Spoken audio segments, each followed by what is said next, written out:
yeah, you can't.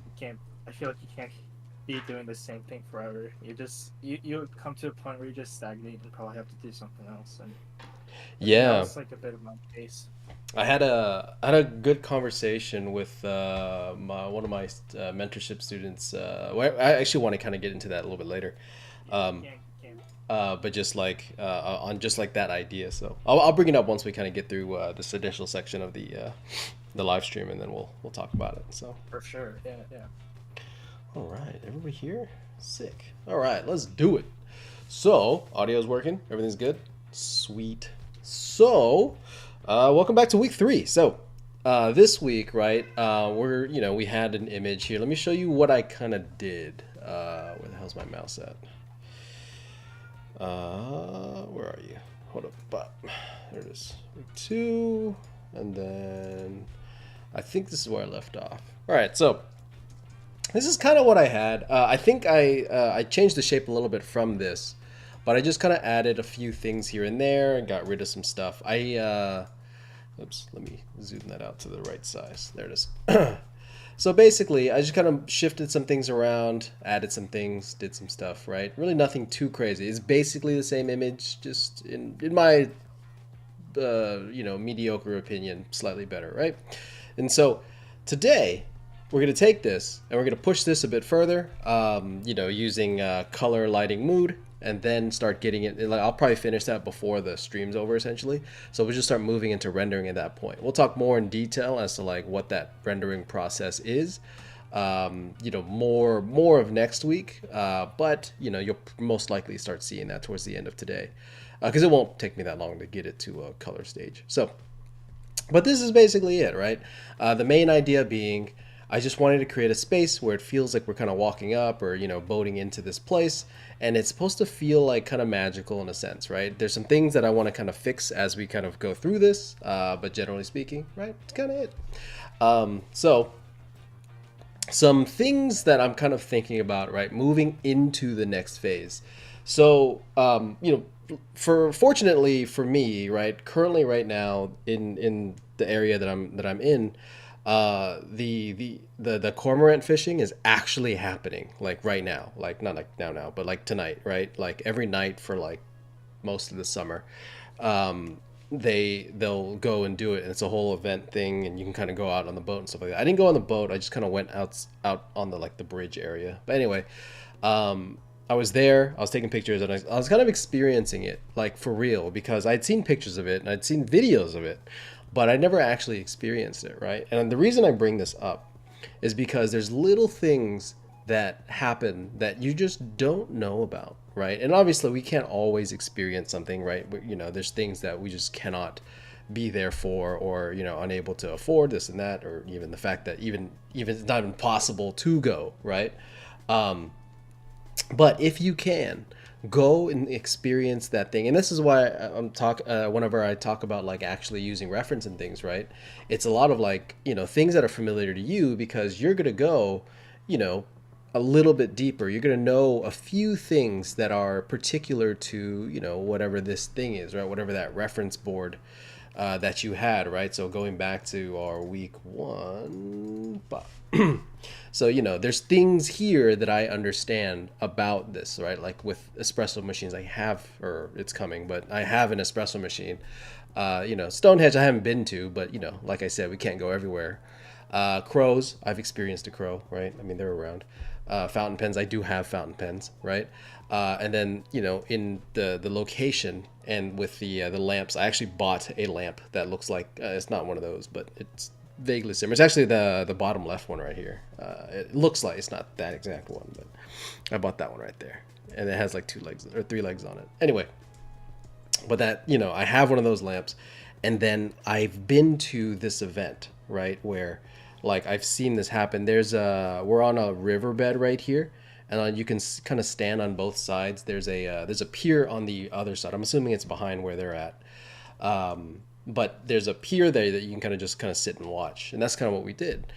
But the cool part about this is when you see the images and you understand the act of whatever's happening, right? Like they're fishing, like I explained, and when I explained it, I actually hadn't been yet, right? And I was like, you know what? It's a good time to go. So I think it was that weekend, the weekend after week one, I went and we took some pictures and we did some stuff. Right, we just hung out, and it was cool because there's a whole event around it. So like, it's not just them doing the thing, right? There's also a boat with like these like ceremonial dancers. There's like music going on, and it was a very interesting thing because when you're there, there's a certain feeling that's kind of being evoked, right? There's like there's this music playing during the whole thing, and it was I don't want to say eerie, but it wasn't like very traditional like taiko drumming or anything like that. It was I don't even know what it was, but it felt very eerie, right? That like the closest feeling I can kind of give you for those that have played like Pokemon, like like Fire Red, Leaf Green, or Red, Blue, Yellow, right? When you're in Lavender Town and it just has that like that kind of eerie kind of music kind of playing, and then, there's a somberness to it, right? That's what was playing as we are not that song, right? But that's what was playing as we were just sitting here watching this event happen, right? And it's super interesting because I didn't know that, right? Because obviously there's no audio when it comes to pictures, right? We know this, but that's the kind of idea. I didn't know that because I've never been there, but now that I had been there, right, it's so much more interesting. There's a feeling, there's a vibe associated with it, and this only happens at night, right? This only happens because they need this fire here, because the fish kind of get attracted to it. They go up, bird goes down, gets them, brings them back, right? And there's this whole thing around it, and it's it's a thing, right? And then like this was super cool because it was like a big part of the boat, and so like as I'm doing as you experience this reference, right, as you like kind of start learning about these things, bring them into your world, right? So this was from week 2, right? This is I didn't really take it that much further. I just kind of did a couple things here and there, but we did something, and here we are. And so what I'm going to do today is I gathered some reference before we kind of started. So week 3. And I just found some movie stills, right? And this is what I want you to do. If you're following along, for those that are, in the Livestream Plus, you're just doing it on your own, right? Find images that kind of evoke the same feeling that you're kind of going for, right? Because these are almost in order. I think they're just named a certain way. But anyway, so there's like a darker kind of vibe to it, right? It's not like scary though, right? There's like some of these. Like there's an eeriness if you've seen The Revenant in this scene, right? The whole idea is like they could be like being watched essentially, and then there's this kind of like steamier, kind of like foggier atmosphere here, which I kind of liked. I like the darker tone of this. I like the foggier tone of this, but I did like the kind of bright hopefulness that the sky kind of brings in. I don't know how much of that I'm going to use because I do want this place to feel, generally speaking, on the darker, more eerie side. Because the reason I'm going that way is because that was the atmosphere that was going on when I was there, right? We could change this to anything. But the whole point is, I'm using the reference in a way that would be useful for, for everything, not just the form language of the world, but the tone and the setting and everything like that, right?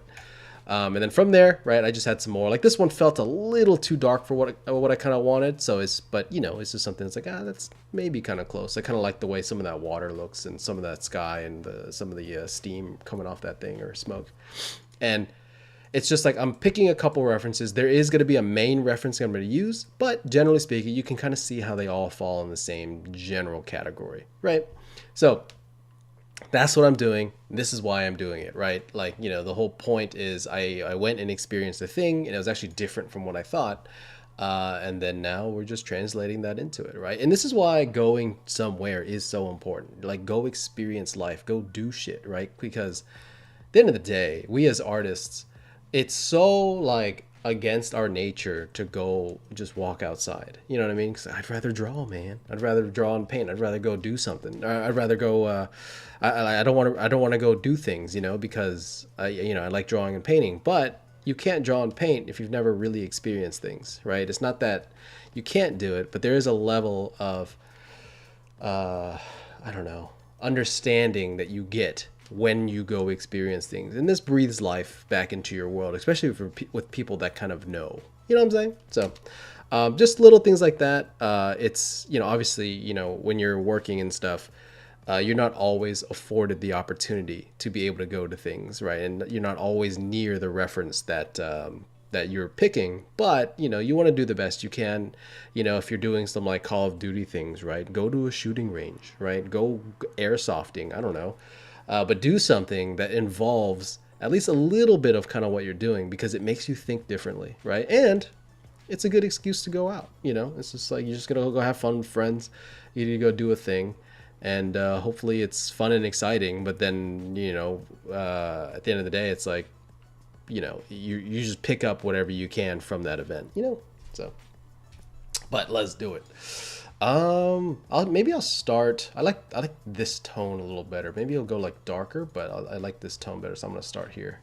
So what I'm gonna do, right? If you've seen the color scripting week, the color keys that I did a couple months ago, right? This is basically what we're doing here, right? I'm gonna kind of be color picking, but also be like designing and doing things on my own as well. In the same vein, it should kind of vaguely resemble this, but it shouldn't be an exact copy, because you have to design things, right? You have to like do things to make this interesting. So, well, cool. All right, guys. So let's get started. I'm gonna close down some of these old ones, and then leave this one up. That'd be okay. Let's do this. So, just as a general understanding, right? Like, something that I want you to know about all of this is I have some building designs, right? We saw me do that week 1, right? This kind of gold, silvery kind of buildings. And then I did some thumbnailing, right? Which is week 2. And then now we're in week 3. What I want to kind of inform everybody is, like, this is something that I would, like, I'm doing this very slowly from like week 1, 2, 3, 4, right? But just know this happens within like a day or two of work, right? I'd probably pump out like maybe 5 or 6 of these and show my art director. And then know that like I'm not really focused on like a lot of these smaller like pieces, right? So like the buildings, I haven't really thrown them in yet. A lot of the rocks and stuff, they're just like lasso shapes and things like that. Don't worry about all those small shapes just yet. Just at the very least, it should be understandable as to what it is, right? What the thing should look like a rock, the thing should look like a building, the thing should look like water. But you don't really have to like spend all your time designing and focusing on it, because we don't want to waste too much time. You know what I'm saying? And this will lead into like me doing the color, I guess, scripting part of it, where the less complicated you have something, the easier it's going to be to actually paint it, because the more detail you have, right? So for example, like this cloud back here, right? Like let's delete that. This cloud back here, right? It's all one flat color, so I can just color drop something onto there and it's fine. But this rock in front, I can't get the kind of nuance that I would want in some of these kind of like facets, right? So I just scribbled something in just so we know it's a rock, right? But I'm gonna have to repaint all of that, because as things get lighter and darker, you can't just like you can't just add color and be like, oh, that's it, because that's not how color works. You want this to transition, you want the colors to move as you're going from one color to the next, right? So just kind of know that the more detail you add in this phase, the harder it is for you to kind of move forward. So that's why I'm not really worried about all that. Once I get the color in there, all the we can just go 100%. We can just kind of floor it, and then we just kind of start throwing photos in, start throwing textures in, and we can kind of start moving that way, because the colors are going to work better that way, right? So just kind of know why we keep it simple up until this point. This is like within day 1, I would have the reference board, the shapes, and then a couple thumbnails done, and that'll be my 8-hour day that I send to my art director, whoever. And then they'll like kind of be like, oh, we like 2 and 3 and 4, and combine those. Then I'll make the last version of it, and then I'll start moving into color, final painting done by the end of the week, right? So that's kind of like a 5-day schedule essentially. But yeah, let's do it. That's enough talking. Boom. Today we have a longer kind of talk day today. So if there's anything you guys want to talk about, I'm definitely open to it. These kind of like color key type things go pretty quick. So, if there's anything like any conversations you guys want to have, I'd love to. I'd love to talk about it. I do have some things planned. I do have a couple topics that actually came up during the week during like various mentorships and just random conversations I've had. Just throughout the week. So if there is anything that you guys want to talk about it now, because we're gonna go off. So let's see. Boom. Where's this at? Pro tip: if you're having trouble, because there's a lot of layers here, right? Like if you see me, like if you look at my layer stack, and none of it's labeled. I kind of know where things are at. Like you can kind of see it, right, in the thing. Like that's clearly the rock. This is like the back rock.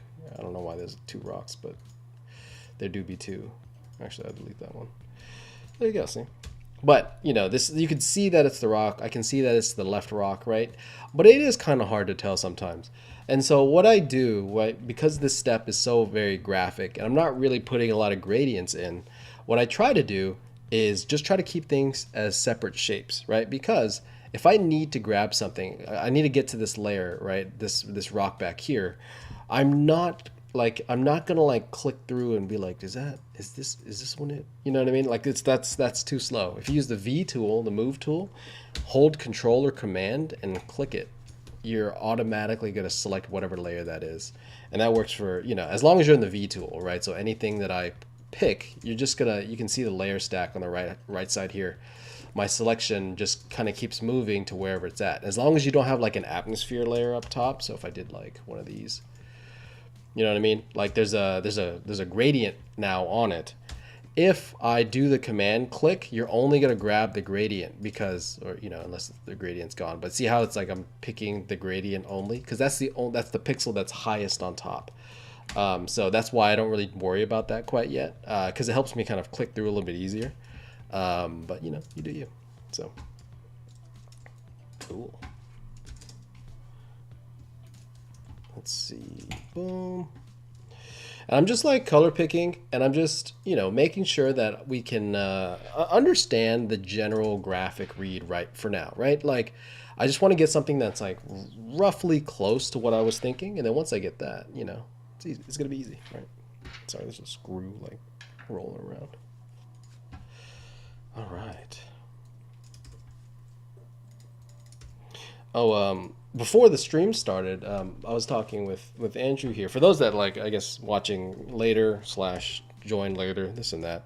I was talking with Andrew about photography. I'm a big photography person, right? I think every artist should basically pick up a camera at some point, just because there's only so many hours in the day to draw and paint. There's only so many different.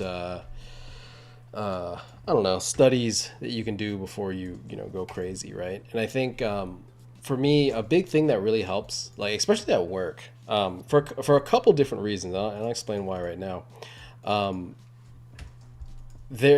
you're doing photography, just the idea of photography, right? Just getting a camera, and it doesn't have to be an expensive camera, right? Just get something that's that just works, right? It could even be a film camera, and that, to be honest, that actually might even be more helpful in some instances for various reasons that we won't get into today. But ask your parents if they have a camera. Use your phone for all I care. But the whole point is, when you go out and you're just taking photos, right? It makes you think differently. It makes you process the world in a different way and see things where you haven't really seen them before. Because as people, right, we just walk around in this world. And we're just you're just walking. You're not really looking, right? And you know how artists always talk about oh, I watched this movie and I couldn't I couldn't help but notice these composition things, and I can't turn off my brain. There's a lot of that stuff, right?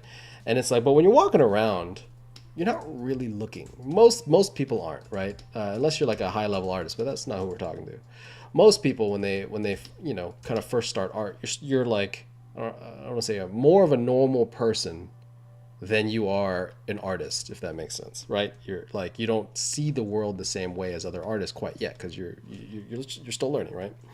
And with a camera, it's really nice because now you're if you come with the idea of taking photos, you're kind of walking around and you're looking for compositions and you see something like, oh, that's kind of cool. What is that? And it could be like a fucking mailbox. You know what I mean? Like it's dumb. It's the weirdest things. Like I'm going around and I'm just like, that's a weird crack on the ground. You know what I mean? Things that you would like you wouldn't even like register in your brain. You just like, you know what I mean? Like you just walking, because that's what a normal human being does, And then like whenever I'm, just kind of just walking around, I just like, you just notice these things because you just can't help it. Like, it's just like, that's weird. Why is that doing that? Um, and something that really, for me, really helps is it, it helps you kind of understand the world differently, right? Whenever I'm trying to design like my images, I'm usually thinking in the mind of like a photographer, right? Like in the sense Hmm. of like I'm trying to break this this world down in the sense of like, if you're as if you're like taking a picture, right? And it really helps you understand things differently because when you're an artist, right? When you're somebody that draws and paints a lot, all you really think about is drawing and painting, right? Because that's what we do, right? But the focus, usually, in my opinion, in the beginning, right, it's fine that you're very focused on drawing and painting. That's natural because usually you're not very good at it or you get trying to get better at it, right? But once you get to a certain level, right? Once you're able to draw and paint at a certain level to where you're not really struggling anymore with like quality, right? Like if someone told you to paint a tree, you could probably do it, right? It's not that hard. But you know, if you when you kind of pick up a camera, it makes you think about things just a little bit different. It makes you understand that like the quality doesn't change because when you pick up a camera, right, everything's photo real because it's a camera, it's a photo, right? And it sounds funny, but what it does to your brain is that now you're not like, what's this brushstroke doing? What's this, like, how's my line work? You're not worried about any of that. And what you're worried about is, how do I make this image just better? How do I, like, because there's better photographers out there, right? There's a hierarchy of photography. There's skills involved with photography. If you don't like, if you're into it at all, right, there's some people are better than others, right? But that's impossible because every camera renders out a decently photoreal quality, right? Because if it was about the I guess the the the photo realness of the camera, then whoever has the latest best camera should be the best photographer, right? But we know that's not true. And so what is it? It makes you kind of start reevaluating what actually makes an image, like what's actually important when it comes to creating images that read or tell a story, because now you only have composition, you only have shape placement, you only have leading lines, graphic reads, lighting, sometimes color, and you only have those few things. You can't actually draw or stylize anymore. There's a different mindset that gets into it, because when we take away all your tools, how are you going to build this thing? What are you going to focus on, right? And it makes you in my opinion, makes you a lot better of an artist. And not just that too, but also the fact that like you're using like equipment that actually gets you, to be honest, a little bit closer to the way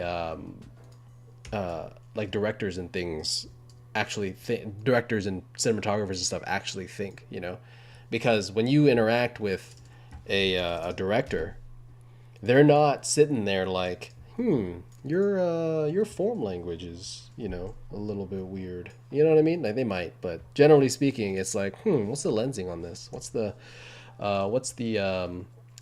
focal length? What's the camera placement? What's the camera movement? Right?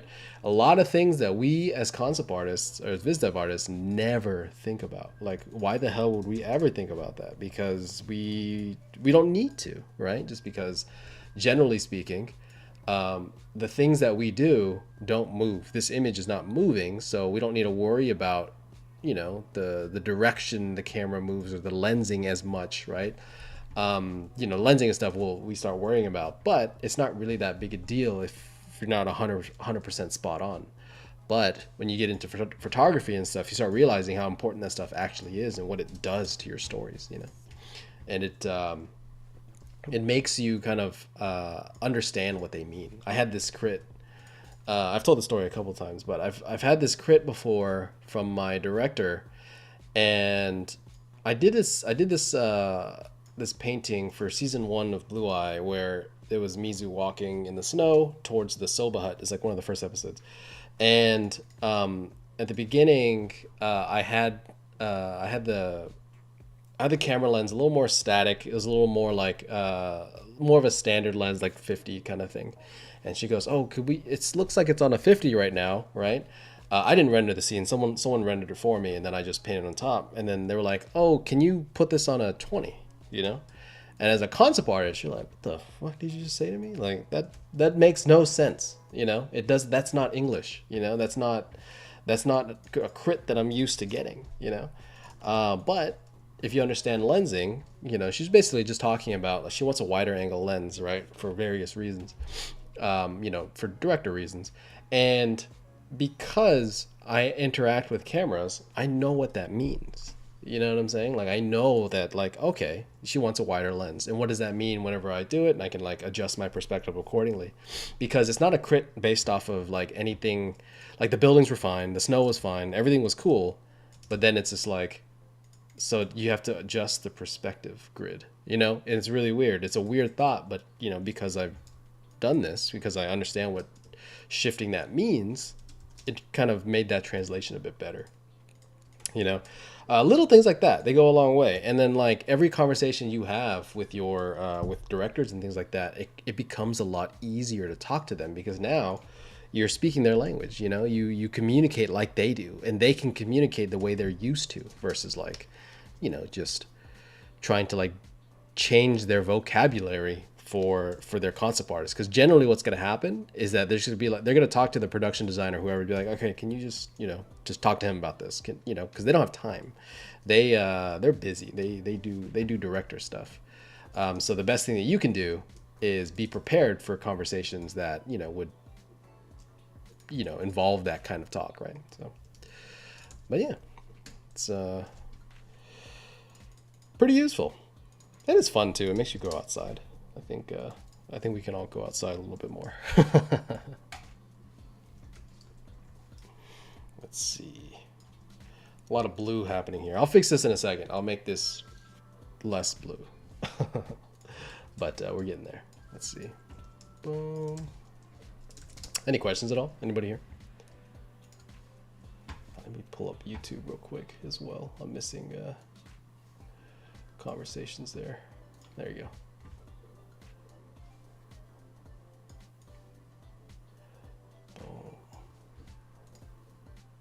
I had this. I was talking with one of my mentorship guys, and it's interesting because he's at this level. I'm not gonna name who, but once you get to a certain level, like, quality kind of, like, doesn't really become an issue anymore. Like, you could, like, we can draw and paint whatever we want, right? It's, like, not that big a deal. If you're having trouble drawing and painting, right, that's the first thing you really got to worry about. It's like, just draw and paint, right? It's like, if you can't communicate what you're trying to, what's in your head, right? How do you, how do you do better? How do you be better, right? And so something that I had a conversation, and he's asking, like, oh, how do we, like, kind of progress a little more? How do we, what are things that I can do? Because he's like, I do studies every day, or I do, what I mean? Because a lot of us will do, like, film studies, do a quick sketch, do whatever to kind of warm up, to kind of, get the blood pumping, but also, like, get that skill increase. You know what I mean? Like, that's very common for most of us. And when you're a student, it's a lot of, like, yeah, do that, because it's going to help, right? Generally speaking, you're probably lacking in that department, right? But we had a conversation, and he asked me, he's like, oh, is there anything you recommend that I do? And my feedback was, you should probably stop doing that. And it sounds funny, where it's like, it's not that I mean stopping doing that, right? It's like, it's not that he needs to not do it anymore and he's got to get better. It's more of a like really trying to refocus what's going to make him better, because when you can paint and draw as well as he can, right? We're not really worried about that anymore, because he draws and paints at a level that's actually professional. He's very professional. And so, like, a lot of times, there, once you can do it, once you're able to paint that castle, paint that, whatever, when you're able to do those things, it actually doesn't matter anymore as to what your quality bar is. Like, as you get better, sure, like it's nice that you can paint better. Like, obviously, I'm not the best painter ever, and obviously I have things I need to work on as well. But if someone told me to paint a castle, I could paint something well enough to get by in production, right? I can paint well enough to kind of meet the quality standards that are necessary. Because when you see an artist, when you see like a professional, right, doing their thing, like, think about your favorite artists, right? Their quality bar is like way over the top, right?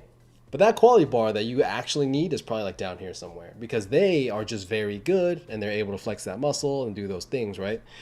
They're very good at it. And I'm not saying don't achieve that, but what I am saying is there's a level that you need to get to, and once you get there, it almost doesn't matter. Not that it doesn't matter, but it's a lot less important, right? Because having like an actual thought actually becomes more important. You know what I mean? Like, because we're so focused for a long time, especially when we start, right? We're always taught, get better at drawing, get better at painting, get better at design, this and that. But then no one ever tells you like to like slow down and go outside, you know, because the ideas come from there, right? The life happens outside, so you need to go out there and bring that back in, essentially, is really the goal here, right? Whenever you are drawing and painting, we're not just drawing from pure imagination, we're referencing things, right? Generally, for us at the very least, right? For designers, we're referencing something that we've experienced or something that we know. And so when you go outside, and I don't know, touch grass, do whatever, there's a level of experience that you're gaining just from going out. And this is why, like I was telling you before, when I actually went and experienced this thing, it changes you. You understand things differently. And so for me, like a big thing I told him was like, just go do stuff, man. Because when you go out and like watch a movie, right? Yeah, you might not be doing art. You might not be like actually drawing and painting like you would want, but you're like watching cinema. You're watching people create images. You're watching people tell stories through images. And like, if you study that, if you kind of break that down, it really makes you think like, okay, how do I do this better? Like, wow, I didn't notice that composition did this, and this. I didn't notice that lighting did this, and this. And it's little things like that that really push you to another level, right? Because drawing and painting becomes less and less effective the better you get, right? Because there's only so much you need to actually do. Because once you get to a certain level, like most advanced students, quality bar wise, are like, mostly there, right? Not always, but generally speaking, most of the time you can draw and paint at the level that we need you to draw and paint at. That's not really the issue. It's the realism, it's the thought, it's the in-depth ideas that a lot of students are missing, right? It's the nuance that we need, that really makes you a better artist, And so, like, the reason I say all this is because sometimes the skill that you need does not come from you like drawing and painting more, right? Sometimes you can't, practice your way out of it. Sometimes it really is like, take a breath, go do something. Because a lot of times, some of the some of the harder things to kind of do in our career is actually bring new ideas to the table. And if you never go experience new things, it's really hard to bring new ideas because you, generally speaking, don't have new ideas. You know, so it's a very it's very weird. You know, it's very like telling somebody like, hey, you should probably not draw and paint anymore. Not, no, I didn't say it like that, but like it's more like it's like, oh, how do I get better? Stop practicing. You know, it sounds so weird, but it's like go do something else. Go experience another form of art. Go to a museum. Go do something. You know, because we always come back so inspired. You know what I mean? Let's see. Boom. That's way too dark. Oops. Boom. All right, Discord. How's it going? You guys are too quiet. Can't be here if you're gonna be too quiet. What's life? How's the business?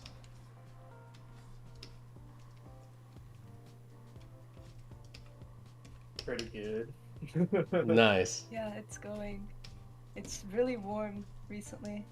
It is. But other than that, it's good. Yeah. You're in New York, right? Are you in New York? I am in New York. Yeah, it's definitely not as bad as Japanese summers. So. I've heard that. I mean, so because I'm from the Dallas area in Texas, so it gets pretty hot there, like 110s, right? And then I went to college in Houston, and so like it's pretty humid too. So I'm like waiting for it because everybody I've met here is like, it's hot. You will die. I'm like, I don't know, man. I've experienced some pretty bad heat. I'm not doubting them, but I am waiting for it because it's actually I'm kind of glistening right now. I don't know if you guys can see that, but like, it's toasty and I can't turn on my fan because it just stabs the audio. So I'm like, just kind of hotboxing it for like 2 hours. Yeah, it sounds like you'll be well prepared for the heat, but it is definitely the humidity. Yeah. That really kills you. Go ahead. I remember like the last time I visited my grandparents, every day on the news there was like an old person died from being in the heat too long. My God. Which, yeah, but I think it's like kind of similar to Florida as far as humidity goes. Oh, okay. Cool. A bit worse, yeah, but. My family's from the Pensacola area in Florida, so they get it's kind of like you can get kind of muggy there, and we used to go in the summers a lot. So, I'm hoping that my life experiences prepare me for such events. But yeah, it sounds like you will be well trained. Hopefully. Yeah, I don't know how I ever like lived in Japan before because to me now anything above 70 degrees, I'm out. Oh, I feel you. Like LA is like, I mean, we get to like 90s, but that's like it's not so bad. And then on top of that, you can kind of escape. You can kind of just go inside. You know, go like unless you don't have AC in your apartment, but like most places do. And so like it's not so bad. You know, but here, yeah, we have one air conditioning vent on like in one room, so we have to like it's not that the apartment's that big, but it's just like it's not optimal to say the least. Yeah, I wish you the best of luck. Thank you. Experiencing the summer.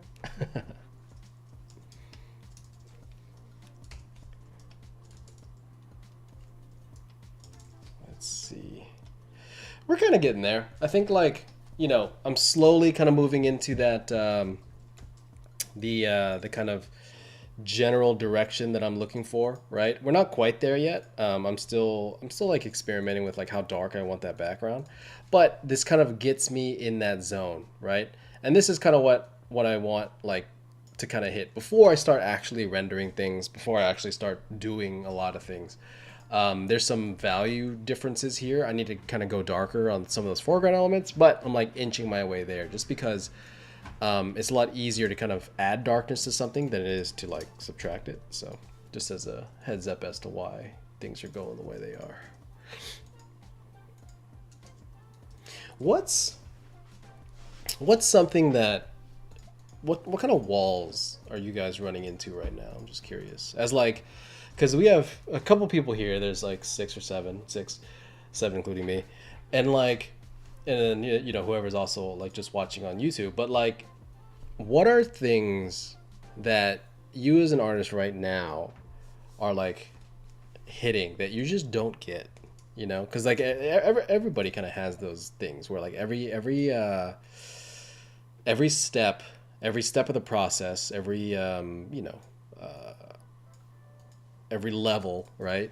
There's always something. I'm just curious, kind of what that is for you guys right now. Because if there wasn't, right, we'd just be pros at that point. So like, what is it? What do you feel it is? Just curious.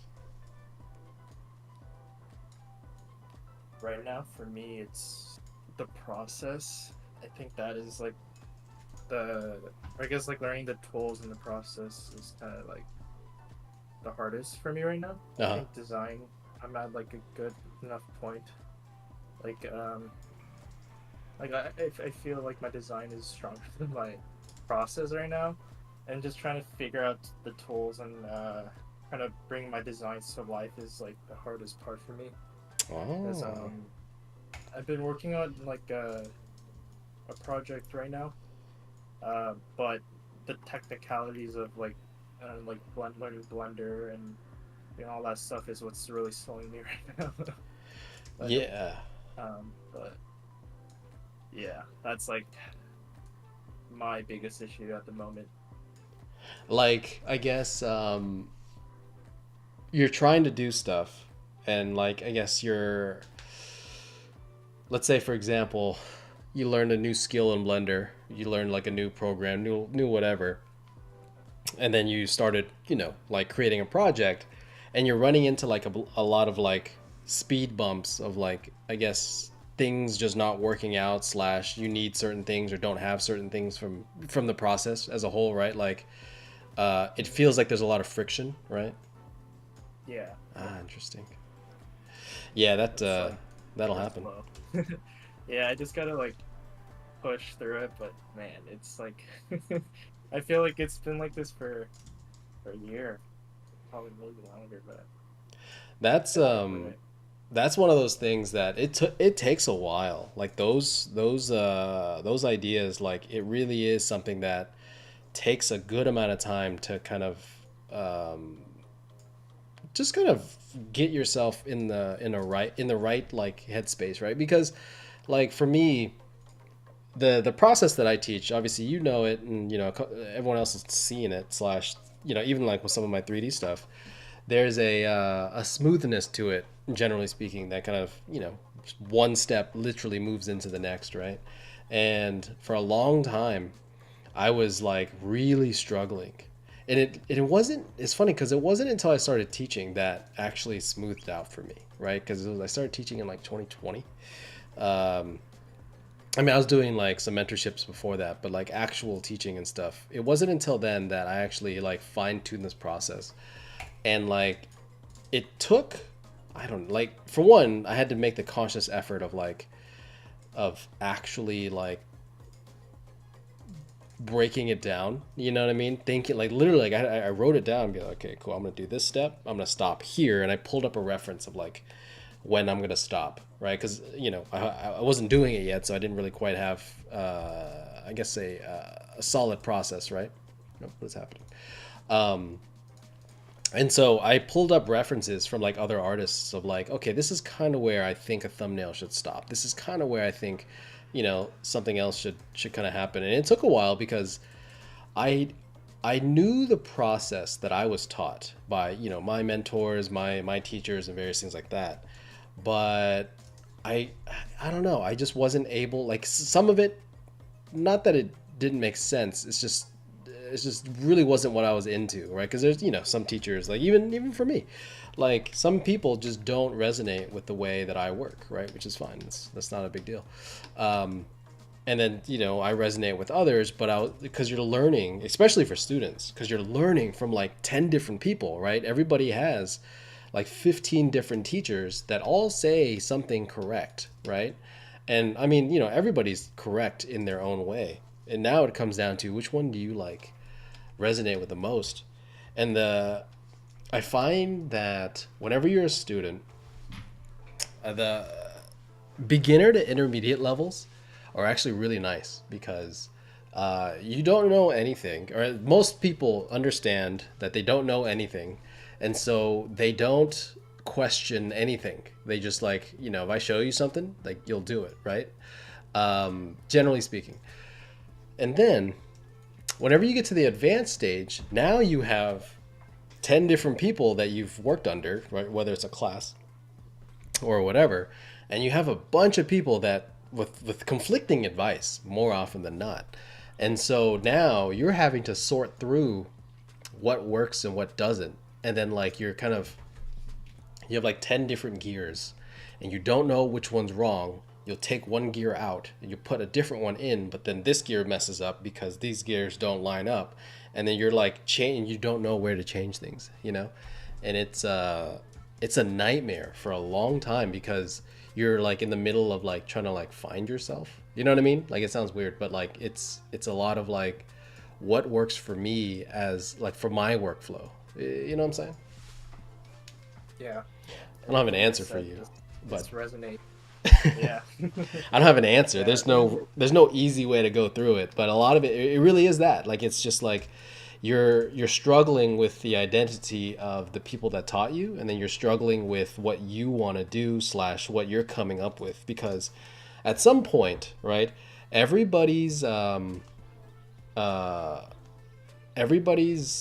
guess understanding starts becoming more and more true, right? When you're a beginner level student, right, more often than not, your understanding of it, it's not that it isn't correct, but it's just like you're missing some things, right? Generally speaking. But once you get to a certain level, right, your opinion becomes just as valid as another professional's because you're at that level now, But you're having to like kind of piece all this information together and like start like figuring things out.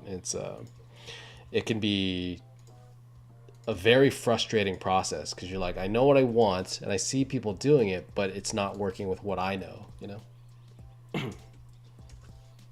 Yeah, 100%. It's like, there's just so much information out there, and some of them conflict with each other, and now like I'm at the part where I just have to like shuffle through them and find what works for me. Yeah, you have to like, and it takes a while, but I think like the biggest thing for me, I had this project where we did just a ton of images where we were we're blue sky development, and we were just cranking out painting after painting. And it wasn't until that process where I did literally like 100, 200 something paintings within like a month or two. And it like, because we were doing it day in, day out, 5-6 paintings a day for, months straight, it made me kind of fall into a process that kind of felt a little more bulletproof, right? It's not the process that I'm doing now. It has progressed since then. But it kind of started there where, I'm kind of doing the same thing over and over again, because the beginning, whenever I first started, it was a lot of like, I had a thumbnail process and it was like super loose, super gestural. It did the business. It was it was all the cool stuff that we all want as artists, right? And then they were like, oh, that's really cool. I like that. Can you finish that off? And you're like, shit, because now you have to actually like take the design and like take it to finish. So what I had to end up doing a lot of times was kind of like cutting out the paint. Like imagine this was flat or like a 1-layer painting, and I had to like cut everything out and then do it, or I had to kind of paint and struggle without lasso shapes and stuff like that. And it was a nightmare to kind of like figure all that stuff out. And then after a while, like I started, oh, what if I adjust my earlier stage to kind of make my late stage better? What if I, change some of these things to kind of make this other thing better? And it kind of like, after every painting, I got, a small percentage faster each time. And things started becoming more consistent because now there's less, I don't know, guesswork, right? Like, cause like for those that have seen me paint, I'm not planning for everybody here. I'm not planning this shit, right? Like I didn't know this is what I'd be planning. I'm not saying this is any good, but what I am saying is I didn't know I'd be doing this when we started this stream in early June, right? I didn't know, like, when I made this reference board, I didn't know this would pop out of it, right? And because I'm literally like planning this as we go. That's why every week after stream I kind of like work a little bit longer, and then I'm like, oh yeah, that kind of works out, right? And then I start having an idea of kind of where it's going. A lot of times, like, having that consistency makes it so you can have a little more confidence, right? And it's like kind of like what I'm saying, like every week, where you trust the system, right? Trust the fact that you can make it work. Trust the fact that you know how to paint rocks. But, you know, we're able to, you know, just kind of think on our feet a little bit, right? We can do, you know, just trash sketches like, oops, like this. Oopsies, not that one. There it is. We can do trash sketches like that, and hopefully it comes out looking vaguely familiar as an image, right? There's something, you know, there's something there. It's mostly there, but it's like different, right? And you know, just trusting that system, but building that system becomes like very difficult. Yeah, yeah, that 100%. I just gotta keep on doing it until it sticks with you. Yeah. For those that for those of you a little earlier in your process, what I recommend doing this, because this happens so much as somebody teaching classes, somebody that kind of like does mentorships or even like works with artists, right? Like, no matter what stage you're at, if you're learning under somebody, forget everything that you know and do exactly what they're telling you, right? Because I've seen with some people, you know, whenever you start, like, let's say you're taking a class and you're like especially like World Building 2, like the class that I used to teach, there's a certain level of student that kind of gets to that class, right? You're generally speaking intermediate. You've at least taken World Building 1. Hopefully you've taken like at least 5 or 6 other classes, right? It can be basic classes, but 5 or 6 other classes that, you know, just make you better at art in general, right? And there's things that you learned, and you're at this kind of weird stage of now you know 5 or 6 people's worth of information, and you don't really kind of know what to follow quite yet. It's awkward because you're like, well, I was taught this idea. This is what I'm trying to do. This is what they taught me, and I really like it. And it worked a couple weeks ago when I was taking that class, you know? But for whatever reason, I'm like sitting here in your class and I'm trying to blend it with what you're saying, and it's not working anymore, you know? And that happens so much. Because what happens is everybody works a certain way. My process works the way I work because of the way that I think, right? The way, and then the way that I kind of go through this image making process, right? Because generally speaking, I have a way from step 1, which is the rough sketch, all the way to final, right? And we've seen that happen. But that doesn't work whenever you start changing gears out, right? Like when you start shifting things out, because you're not set, like, you know, if you changed my step 1, well, now your step 4 isn't going to work anymore, or my step 4 for you isn't going to work anymore because it's different, right? And this is why I recommend whatever you know, just forget it, just for that 10 weeks or for that amount of time that you're learning, because it's gonna mess with you, right? Because now you're like, you're trying an old reliable system that you're used to, but now you're trying, because you're also trying to learn in class as well, because you're in class. Of course you try to learn there, right? But it doesn't work that way, unfortunately. Like it kind of, you're not prepared for like some of the things that you're gonna encounter as you're like doing stuff. You're not gonna be able to kind of use the silhouettes and clip photos into it because you don't have silhouettes, because you liked it looser in the beginning, stuff like that. And it becomes a real nightmare, but like what we're kind of talking about just a second ago. Oops, sorry. Let me turn that.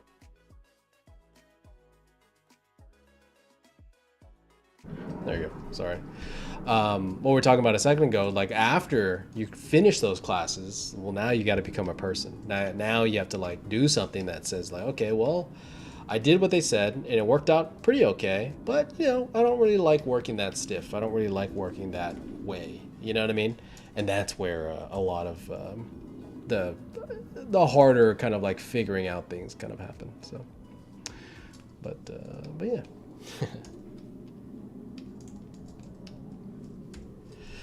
Painting rocks is hard. I'm not gonna lie, like whenever I do nature things, there's a lot of me just like messing around. Like I'm literally like, I don't know, like I'm doing this and I'm like, I have no idea what I'm doing right now with this rock. Because I'm like, do I want the things bigger? And I'm just adding details that kind of go, you know? So, but we'll figure it out. Let's go that way. I need a different hue, that's what I need. There you go, dude. That's my boy.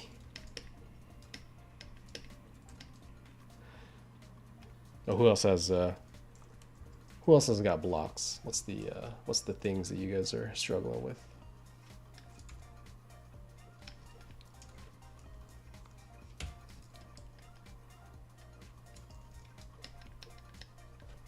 Everyone else is pro, right? Everyone else is good. Kenny, what's up? What's up, Japan, dude? What's up? What was that? How's Japan? It's good. It's been fun. It's Hell yeah. it's been hard to communicate, but you know we're learning it. It's You improving though? You're trying to learn Japanese, right? I am currently learning Japanese. Yes. I'm not like it's funny.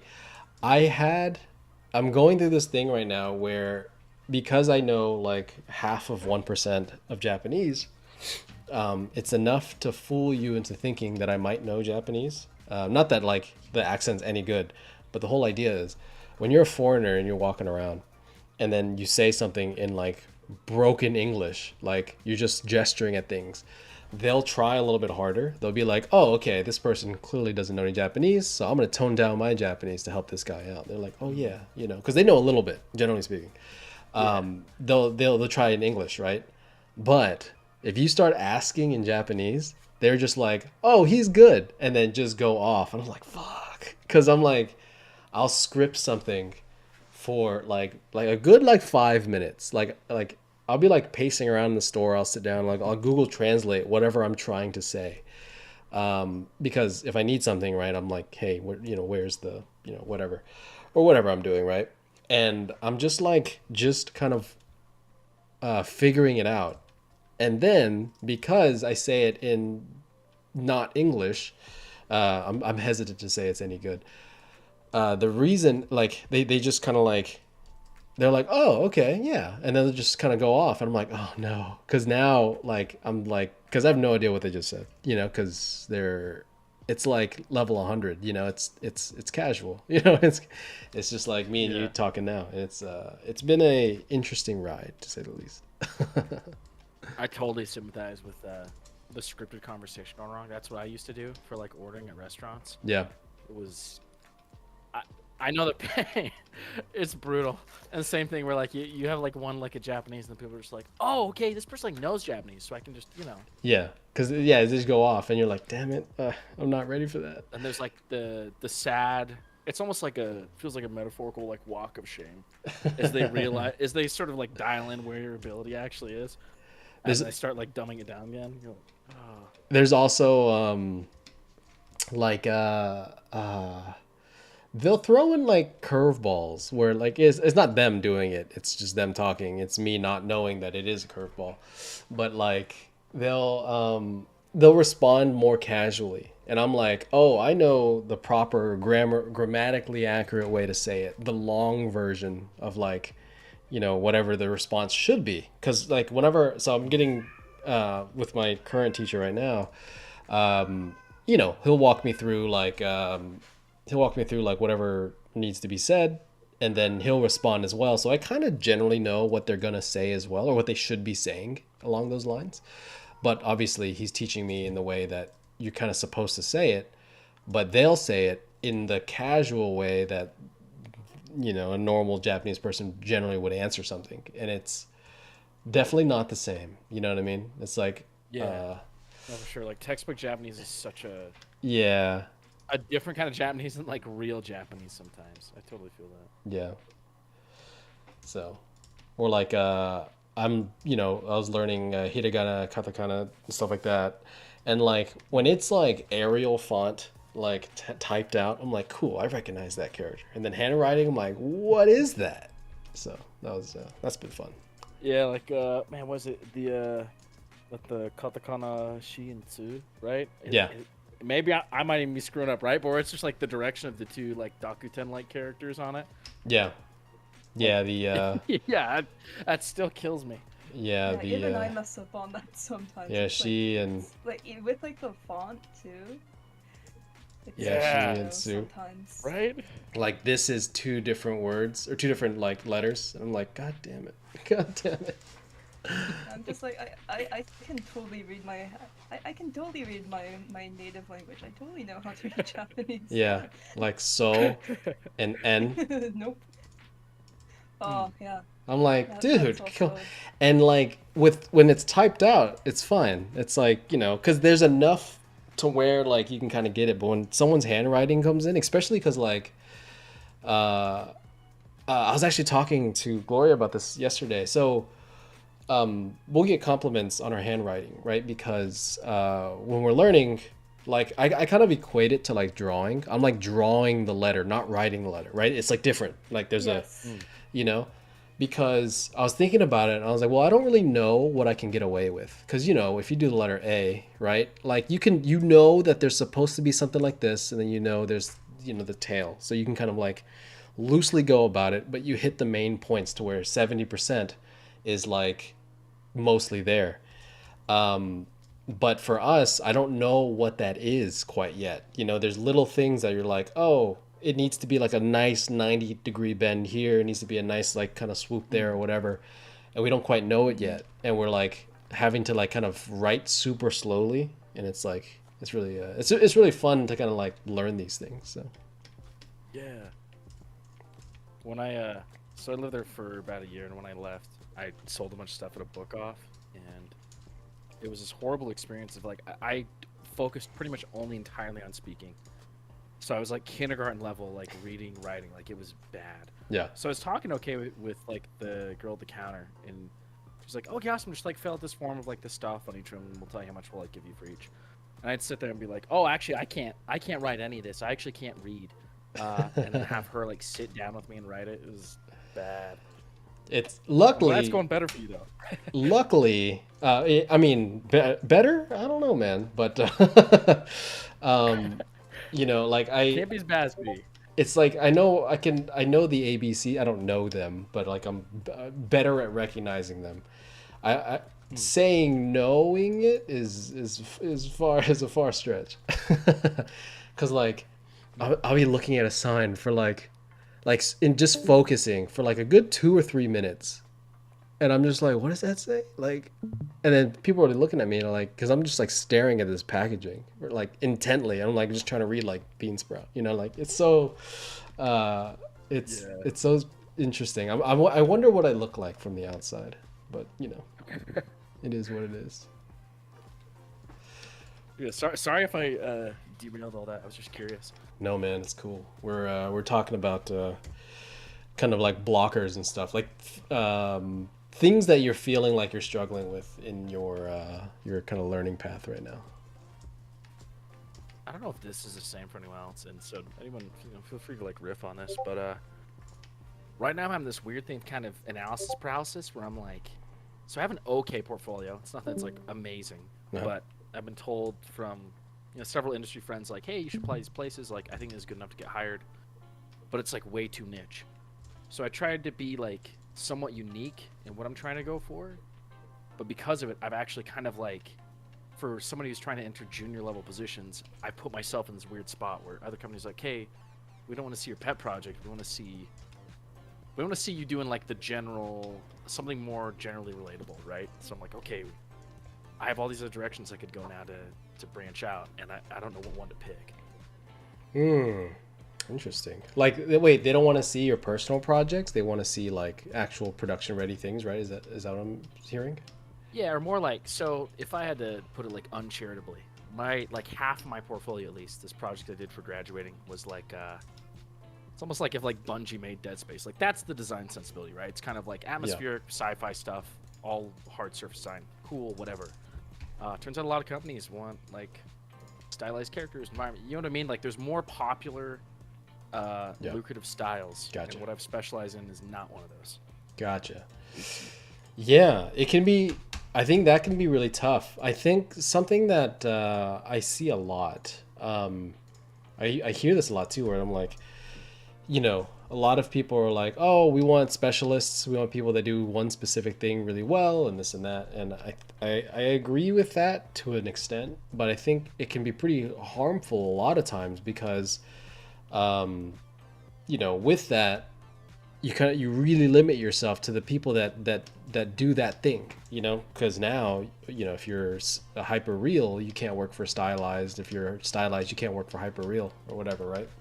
And it's very it can be very difficult to navigate something like that because you're just like, there's only so much time in the world, in your day, and it's like, how do I balance that? How do I make sure that the stuff that I'm doing is like relevant to whoever, you know what I mean? I don't know how to solve that, I think, but it is something that happens a lot that I see, and it happened to me a lot too, because for me, my portfolio, I guess, has kind of gone through a couple different things, and the reason for that is because I'm like, I guess I started off wanting to be, well, I mean, I want to be a bunch of things, but once I kind of set on concept art, I was like, all right, I'm gonna be a concept artist. I was doing like more photo bashing and stuff like that, and then I kind of started liking animation, and then so animations, like I started doing more animation things, and then, but my portfolio had a bunch of photo bashing things, and I'm,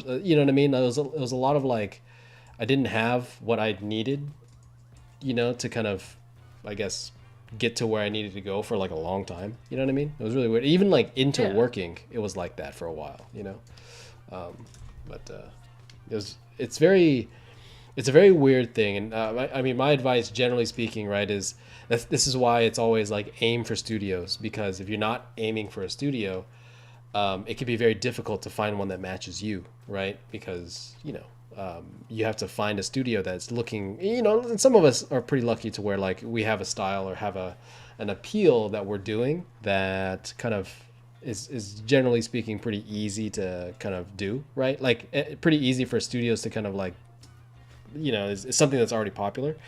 But some of us are like, we'll do things that may or may not look like something production or something in a normal studio, essentially. And like, it becomes really hard to find work,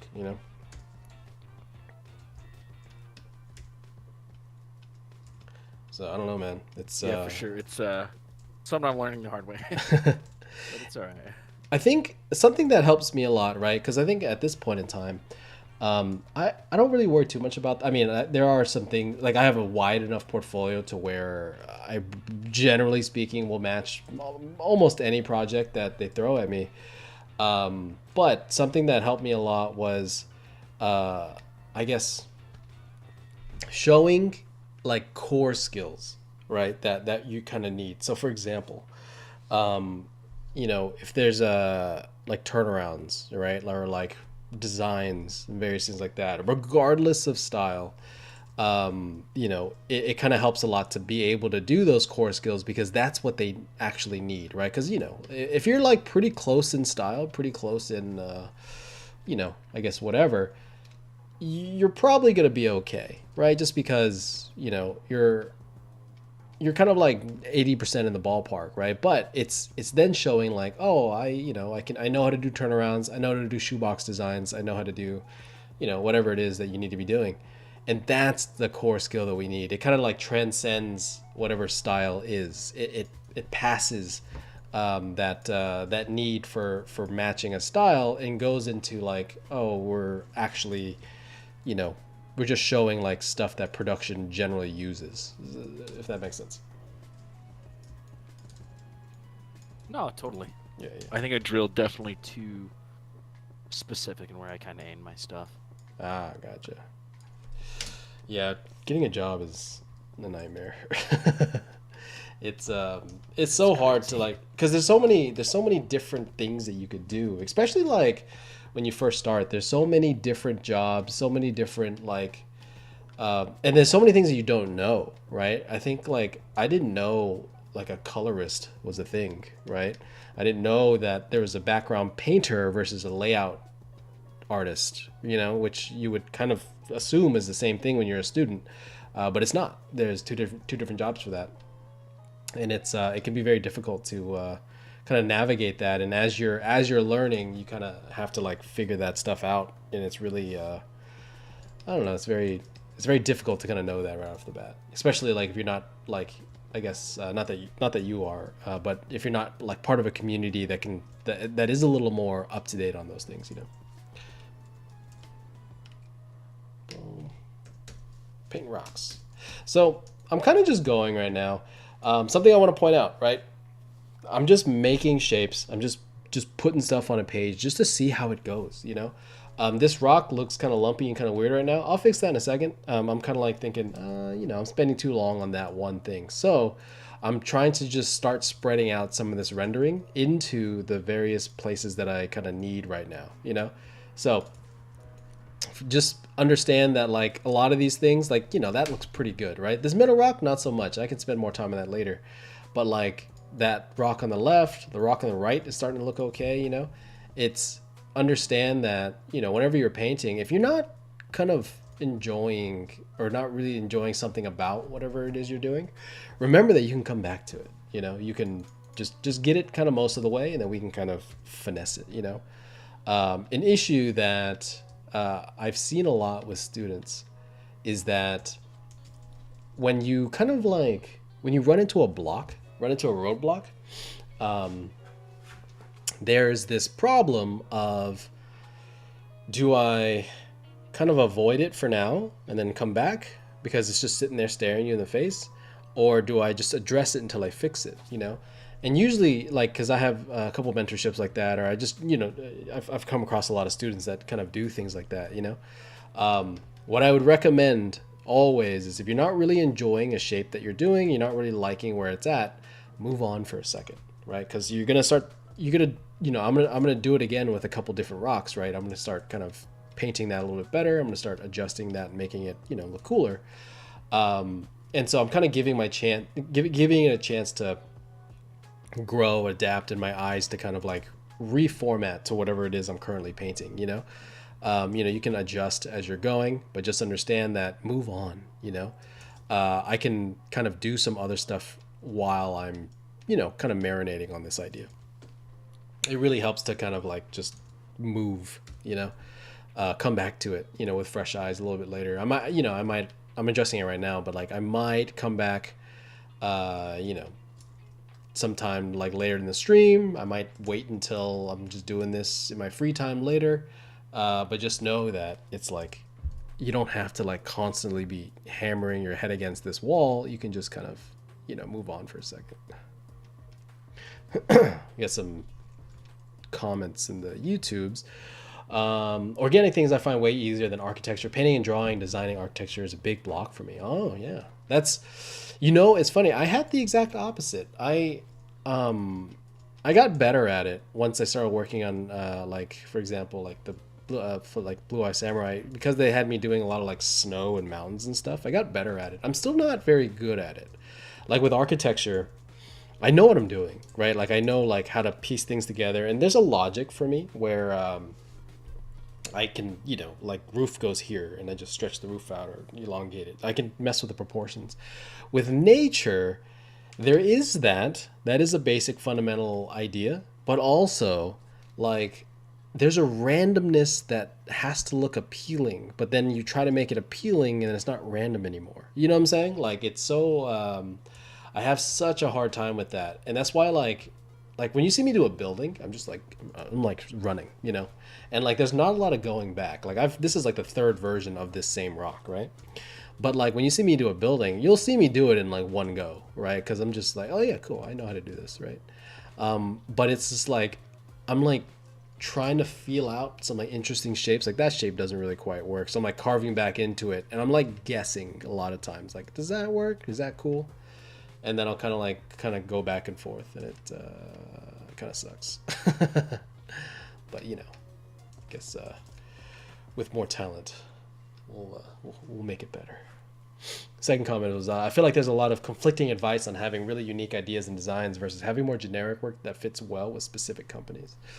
Yes, there's a lot of that, and I feel like I don't know the answer to it. I don't know how to properly address that, you know. But what I will say is, you know, there's because there's usually like two types of thoughts, right? Like for me, there's the idea of like you want to be someone unique because that's who gets hired, right? Because there's a level of like, you know, if you're a unique artist, you're somebody that kind of brings a lot to the table.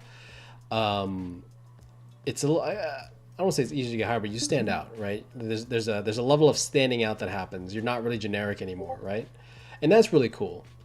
But there's also the, well, you're too unique and we need someone that can just kind of do what we need them to do. Like, for example, when you're hopping on as a junior artist, there's a lot of things that they don't like, a lot of things that we talk about that you don't really need to do as a junior artist. You know what I mean? Like, for example, having like the strongest, most unique ideas, generally speaking, I'm not saying you don't need that as a junior artist. They're definitely looking for it.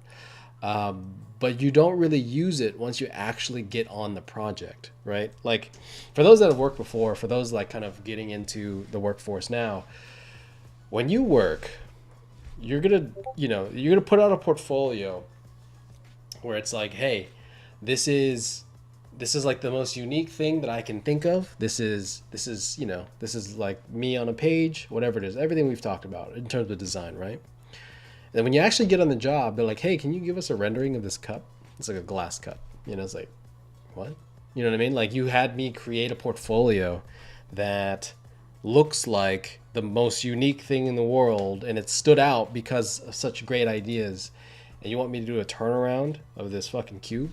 You know what I mean? Like, oh, there's a package in the scene. Like, so we need a design for the package. And it's like, what? You know what I mean? Like it's very weird. It's very odd. I mean, it's what production needs. It's not weird once you understand what production needs from you, but the whole idea is, a lot of times, you know, we're as you know, hiring people and stuff. We're always talking about, you know, I guess the idea that we need individuals that shine. We need individuals that stand out and are unique above all else. And then here's a petri dish that I want you to render, right? You know what I mean? It's not, I don't know. It's very odd that we do that because, you know, a lot of times when you hire a junior, it's like, hey, I need the emoji. Can you do that real quick? You know, it's a lot of work that, you know, you've never thought that you needed to do, you know? It's very weird. But that's what it is at the end of the day, right? Really, it is like a lot of understanding that, you know, when they ask you to kind of work on a project, you know, for work or whatever, if you're coming in as a junior, you're kind of doing a lot of the easier tasks, and you want to be able to show that you know how to do those things, as well as that you can think of new ideas, right? Because, you know, it's important for you to be able to kind of like design and create something fresh, but in your portfolio, you also need to show that I can do turnarounds, I can do, you know, orthos and various things like that, because that's really what they're going to ask you to do, no matter what they say. Every time I've seen, like, I've had friends and students being hired, and it's always like, oh yeah, they hired me because they saw this project, they saw this really cool keyframe or whatever, and then it's like, great, cool. And then, you know, when you get on the job, they're like, hey, can you like render out these glasses? Can you render out this metal bar? You know, it's like it's the easiest thing. It has nothing to do with why they hired you, but that's what the job is. You know, it's you just gotta be. You have to balance that. You have to show, like, in your portfolio. And this is what I mean by those kind of fundamental skills. It's not really style at that point, right? It's a lot of like, can you paint the way that the things that we need you to paint? Generally speaking, if they're hiring a junior, they need you for very, I don't want to say easy tasks, but they're a lot simpler than like, you know, world building, for example. You know, a lot of senior level work, like kind of like blue sky development, combining designs, things like that. That's more like mid level to senior. You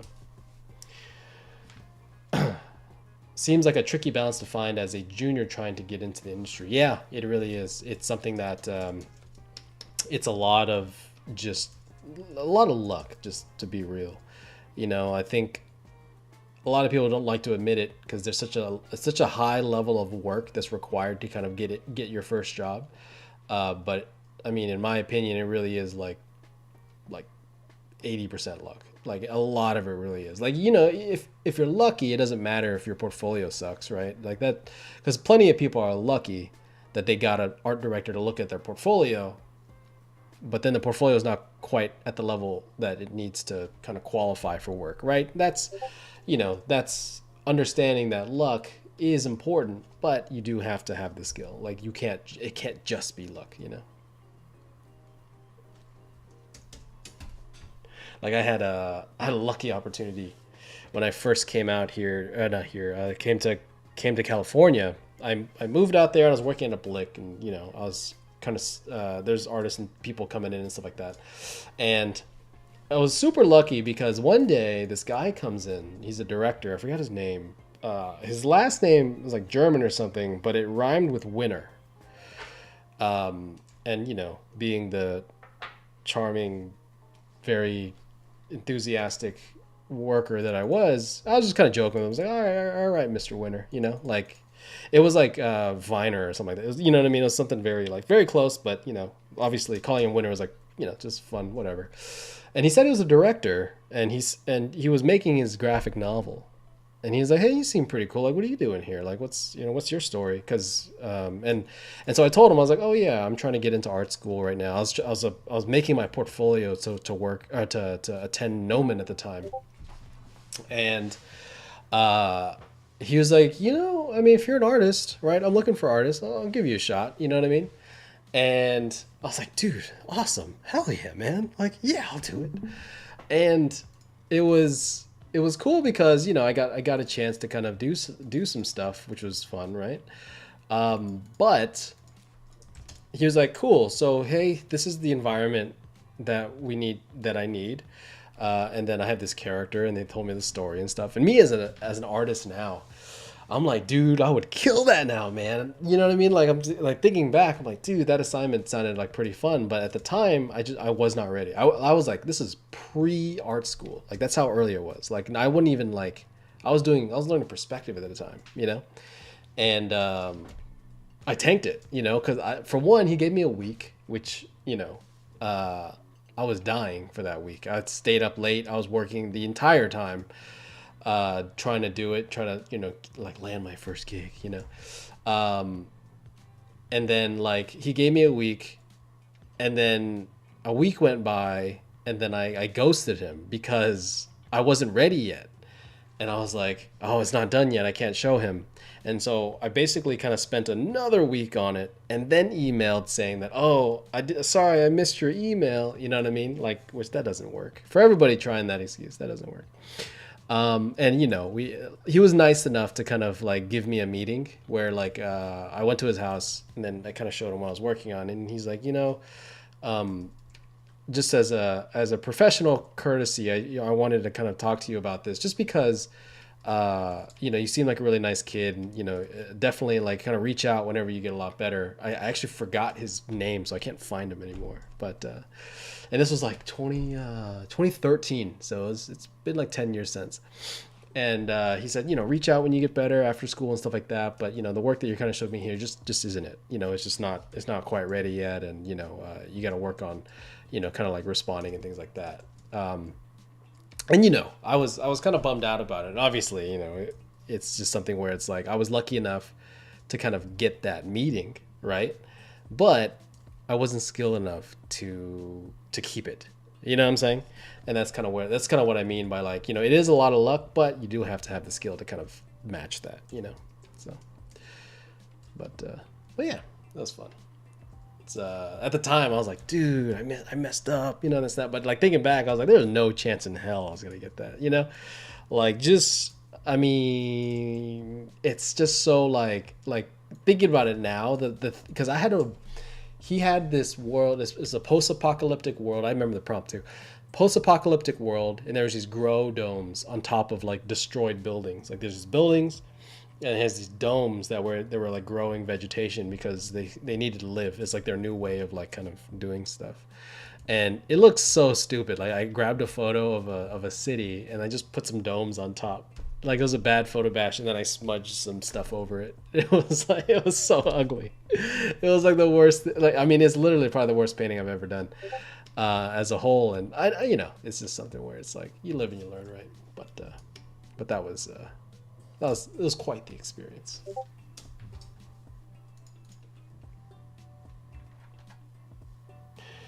Cool.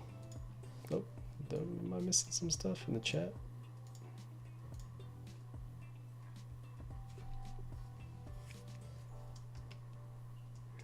Yeah, it's fun. It's little stories like that. They at the time they kind of hurt because they're like, because you're like, oh man, I messed up. But like when you think back, you're like, yeah, no, he totally should have went with somebody else. He was like really throwing me a bone there.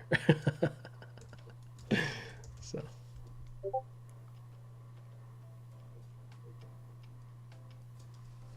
cool. I'm just painting here, man. I think something that happens a lot, right? Like I'm really slow right now. I've been on this rendering stage. I don't know when I got there, but probably 30-45 minutes, right? And there's literally like 3 rocks, 2 of which I use the other rock. You know what I mean? But like as I'm kind of rendering, right? What I want you to kind of know is like, take your time, make these pieces. It sounds weird, but like the slower I kind of go in the beginning, right?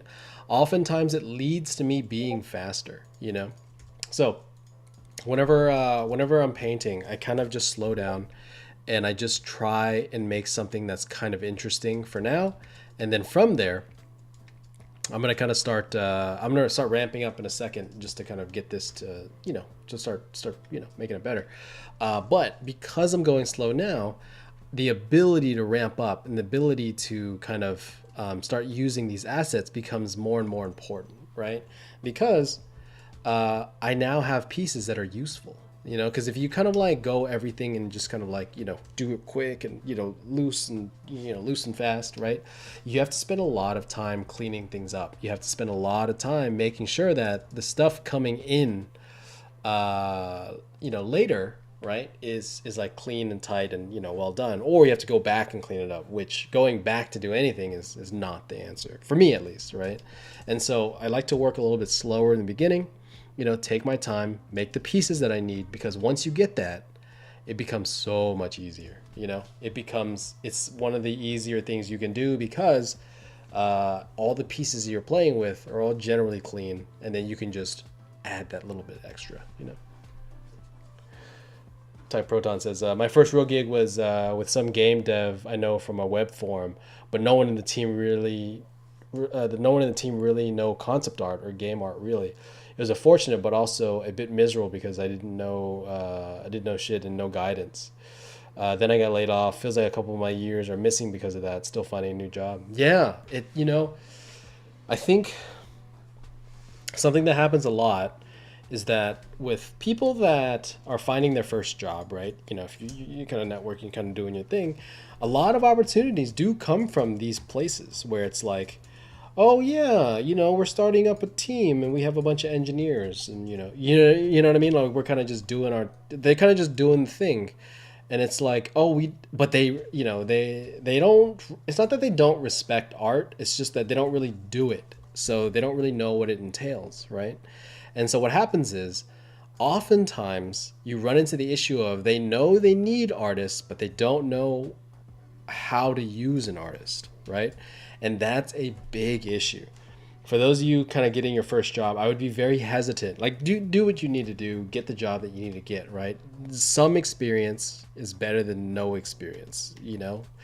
But understand that when you're at these places, if you're not getting guidance of any sort, like you can't jump on and because basically you're being an art director at that point. If you're the only artist and you're the only one creating art, you have to understand you are the art director, whether in title or not, right? Because you know, like you know, obviously they're not going to give you the art director title because you just started, but they're going to expect, I guess, work that looks like what an art director would do because you're directing the art. You're creating work that, you know, means something, you know, is something that kind of creates you're creating the vision for whatever project that is.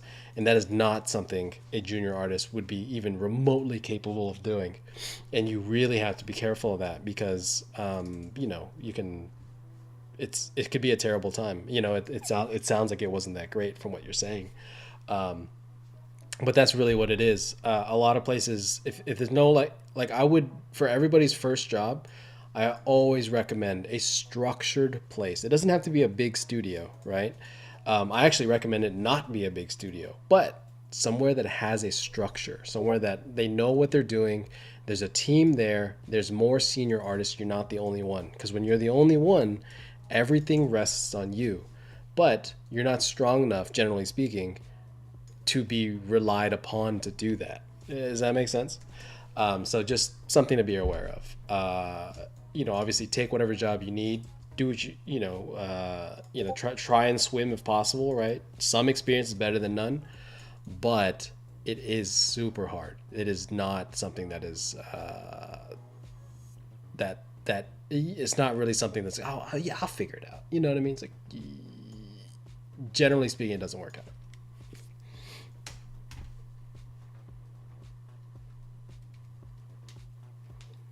Shadow says, I have a 10-year experience in post-production in the movie industry, now moving to pre-production. It's tough because I'm still considered somewhat a fresher. Yeah. I mean, it's hard, right? Because there's things that like, you know, I mean, obviously I don't know your experience. I don't know exactly what your task was, you know, in like, in post-production, right? I'm not sure if it was like art related or like other production stuff related. But yeah, it can be kind of tough. I think, like, especially like for me too, where I've had jobs where like they'll kind of ask you to do things that really aren't in your skill set. You know, you kind of just happen to be there and they happen to need it type of thing. You know what I'm saying? Like it can be very tough. And as well as the fact that like, I guess it feels like going backwards sometimes, you know, feel like, you know, like I've been doing this for a decade, but then you're like basically treated like a junior, you know? It can be kind of frustrating. So I know that, it's not a great feeling, but it is. I mean, what's nice though, is that like, I do feel that you know, for me, the better artists are the ones that know other tasks. You know, the people that are really good at their job are the ones that can kind of, it's not that you can do it. It's not that you're like able to replace people. It's that you're able to communicate with other people, right? Like if you're somebody that, you know, is able to kind of speak the same language as, you know, whoever it is that you're trying to communicate with, that's what kind of makes you a better artist. I think every good art director that I've ever had is somebody that has multidisciplinary experience, right? They come from a modeling background, or they've been VFX artists and they moved into concept art, or moved in, you know, vice versa, whatever, or they're, you know, one task, you know, it's because the whole point is, you know, as an art director, especially for like concept artists, they work with us pretty closely, right? But you know, when your meeting with them is done, they're meeting with the other departments, right? They're meeting with the modeling team. They're meeting with the VFX artist. They're meeting with whoever. And being able to speak that language really does become like one of the best skills you could have, you know? For those kind of wondering, like, you know, like there's certain skills that you need, right? There's like, like, for example, a lot of people learning modeling, for example, people are getting better at Blender and this and that, right? And it can feel like the whole world is telling you go learn that skill because that's what you need, right? But that's not the only skill that you need. That's not the only skill that's even viable, right? That's to be honest, it's not even like it's a skill like that would be useful, but to be able to kind of work at a higher level, it's not really the skill that's the most important, right? Because being able to do modeling really just makes you somebody that just knows how to model, right? Like, and you're not even like, and you're not even learning it as a modeler. You're learning as like a concept artist, generally speaking, right? And so, whenever you get this chance to kind of like learn something new in a different pipeline, you kind of start realizing how important it is to actually, like what skills you actually like kind of need, because really, for those looking to kind of progress through their career in any kind of way, generally speaking, right, the skills that you need the most is communication skills, and it sounds weird, like just talk, like kind of, but it really is like understanding what each kind of stage needs, right? If you're working with somebody, you have to kind of understand the project on a grander scale. Because I ask for feedback on my skill set oftentimes for my leads and things like that. I'll be like, oh hey, like after project's over, I'm like, hey, project's over, thanks for your time, like, I'll just have a meeting with my lead or whoever, and I go, I was wondering, I did a certain amount of work this past year or whatever with you, and I was wondering, how my performance was and what are things I can do better, and 0% of the time, fucking 0%, no one has ever told me, oh, I wish you could model. They've never told me that. You know what every single one of them has said? Every single one, from my first job to my last, literally goes in various words, various, different wording, but the same idea. They literally said, oh, if you could just learn to kind of poke your head up a little bit, right, when you're working, and not like literally, not just like, sure, fixing my posture might be a thing. That's not what they meant. What they mean is look around and see what other people are doing and see what you can do to kind of help them in their process, right? Because there's things that a modeler needs, there's things that VFX artist needs, there's things that other, do that more, because if you want to progress to that higher, like position, right, from senior level artist to art director to whatever, you need to be able to understand what the other roles are, right? Because leadership, in art isn't just concept art. It's not just drawing and painting. It's actually making a product, right? It's actually doing something. And so we're coming into this with the idea that like, oh, hey, I need to learn how to draw and paint better. It's like, no, you need to learn what the other jobs do, and not just like, oh, animators make things move, it's like, that's not, no, you know what I mean? Like, but understanding like, what do animators look at when they're trying to, have you ever given feedback as concept artists, right? Have you ever given feedback to an animator? Probably not, because it's not your job, right? But as an art director, you probably will be, because you're the art director. There's other people for that. There's different jobs and various other people. Like, there's animation leads and various things like that. I'm not saying those don't exist, but as an art director, as somebody directing the art for the project, you're responsible for a lot more than just, concept art. And it's very interesting to kind of see, and that's why like whenever you hear me talk and I'm talking to people, I'm like, like 3D is cool, but it's not the only thing you need to learn. This is what I mean, right? Because we're so focused on quality, we're so focused on like, how do I draw and paint better? It's like, cool, man, but there's only a certain bar you actually need to get to, like if you can make something read, you're good. Obviously there's illustration things that you need to get better at, for sure. I'm not saying that's not a thing, but for a concept artist, our skill set isn't actually as high as you might believe. You know, we're so focused on some of the best artists in the world, right? Because that's who we want to be.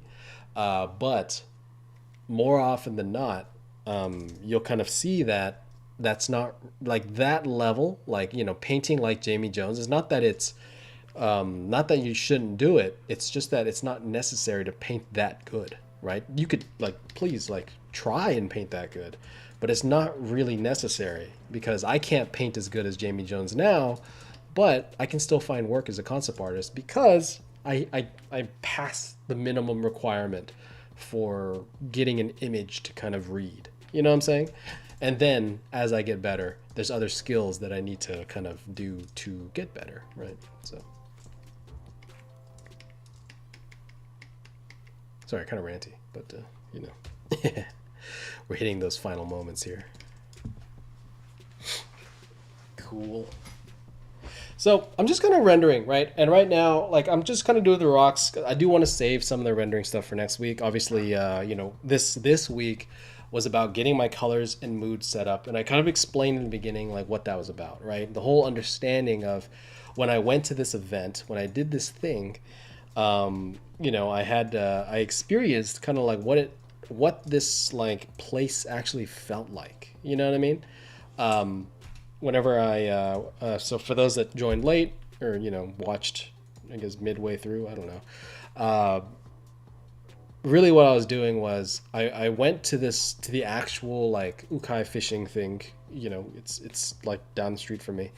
I went and I experienced it at night. It was really cool. And there was this kind of eerie music kind of playing and this really beautiful sight, this and that, you know, all sorts of cool things. And so when I experienced it, I was like, oh, the music kind of feels kind of eerie. So I started finding reference that kind of pushed me in that zone, right? I started finding reference that kind of felt that way. There's like a beauty / eeriness to it that was kind of that I kind of saw. And so for me, that's what I'm working on now. I moved that mood towards what I was feeling because I want this world to feel that way, right? The lighting, tone, and mood can also be designed with that intention in mind, right? You don't have to just design based off of like physical things, you know, like the physical things get the form language, but the lighting and stuff doesn't. The whole world gets that from the way the air feels, the way the, you know, the music is, the way the lighting is, all of it can be adjusted according to whatever that reference is. And that's kind of what I was doing here, right? So.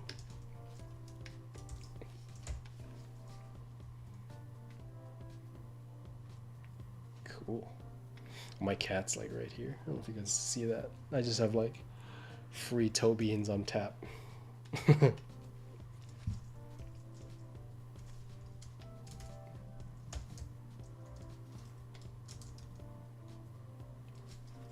Cool.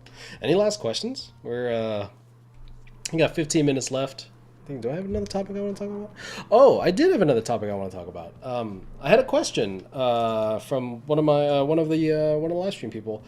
So by the way, for everybody, you know, definitely like I definitely love that, you know, people that are here participating and watching, and you know, and then even watching later, right?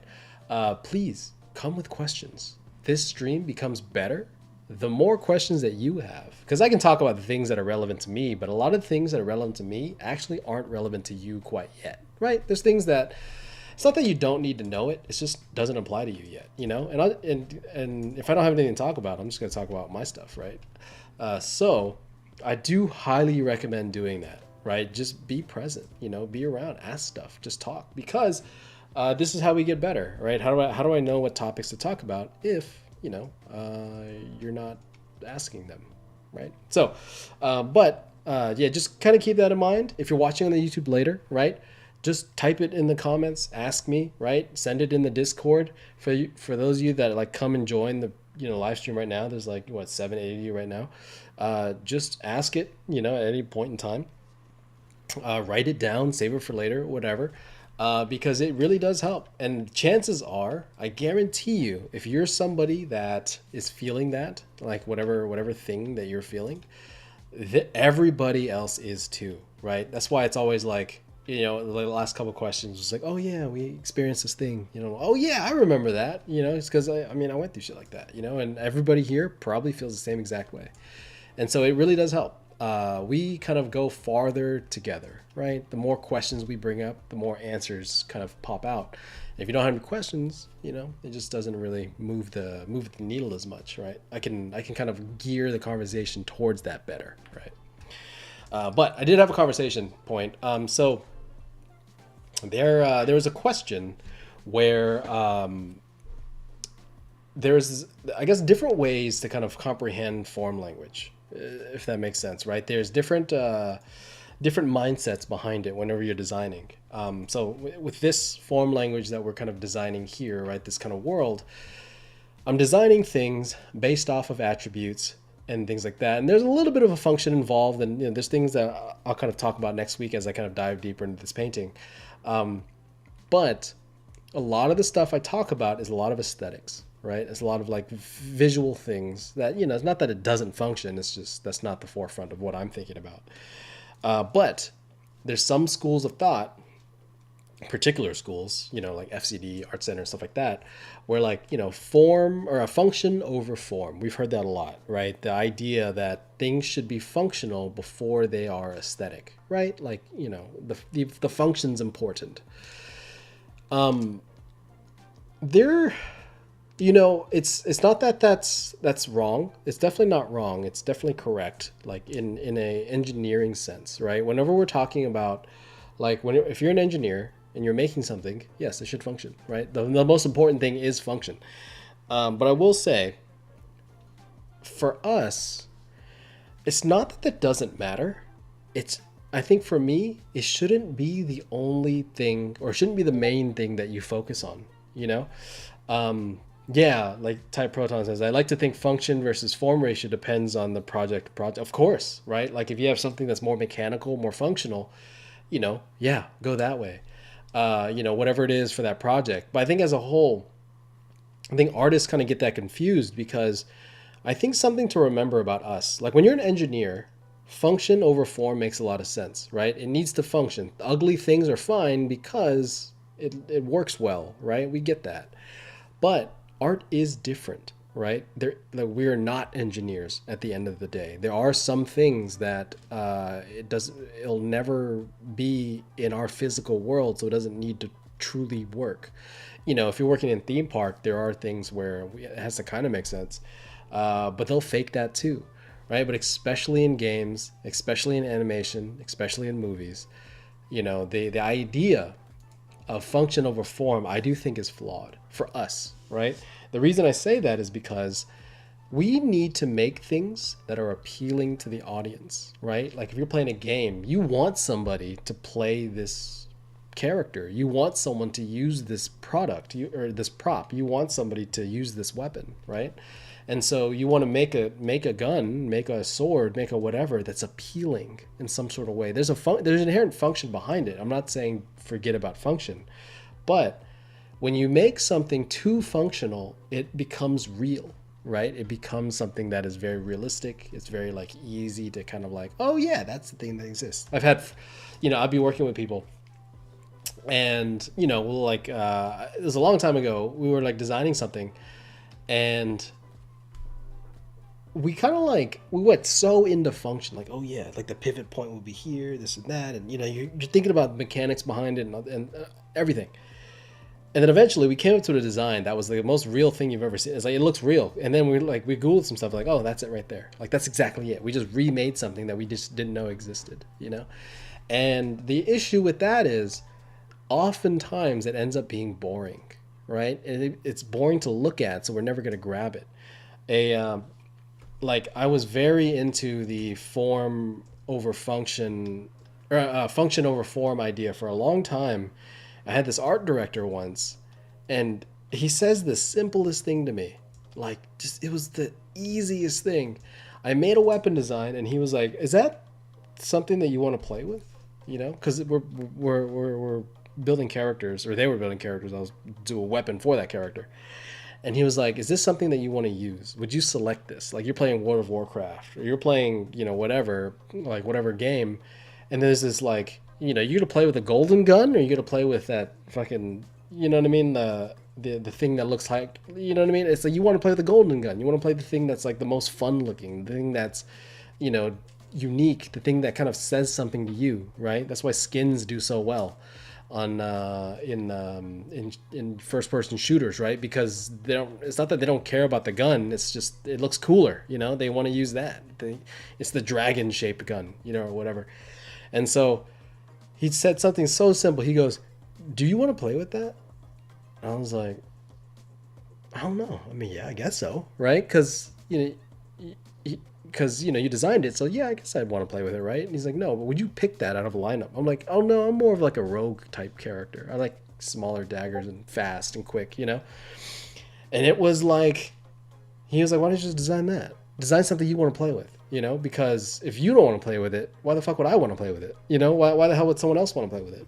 And it's such a simple idea because in art, in design as a whole, it's does the audience like this thing, you know? Like, yes, there's a level of function that needs to be, you know, there, right? Absolutely.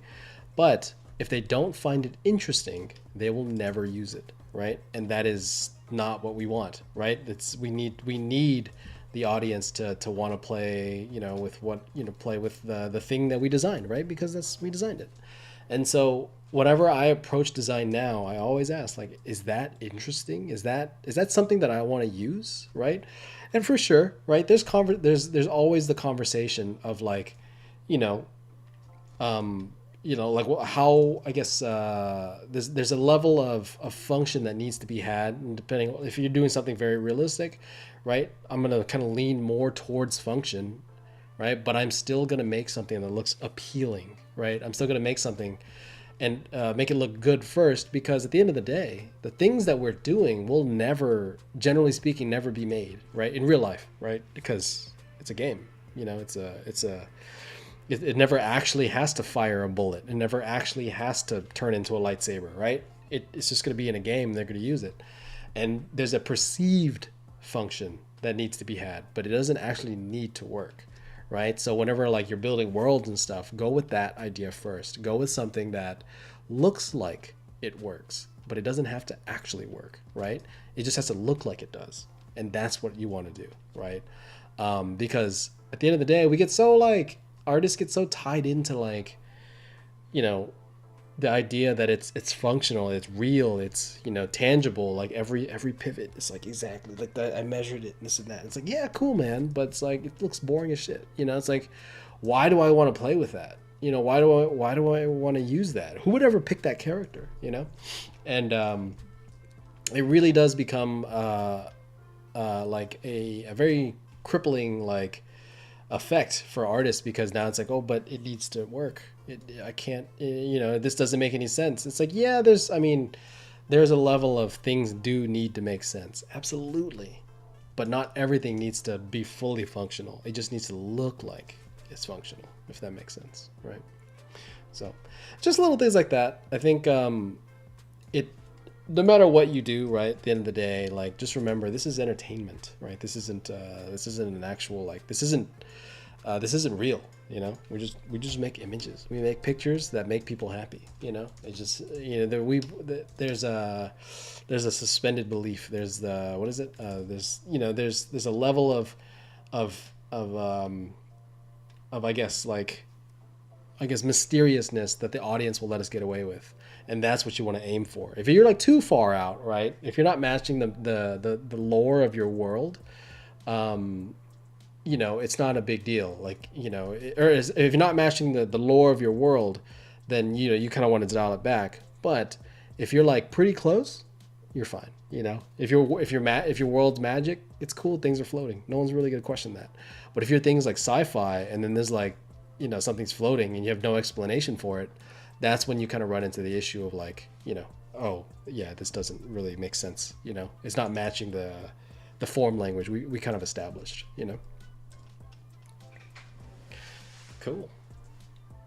Well, yeah, it's funny. I think we get into our heads too much. Like as artists, we get in, you know, we start designing too much, and we kind of psych ourselves out. and then I guess like it took a while. It took like 4 or 5 years to finally come across that feedback. And maybe I've heard it before, but maybe I wasn't ready for it. But just the idea of like does that look fun to play with? You know? How do I create a weapon that like is exciting to use? You know what I mean?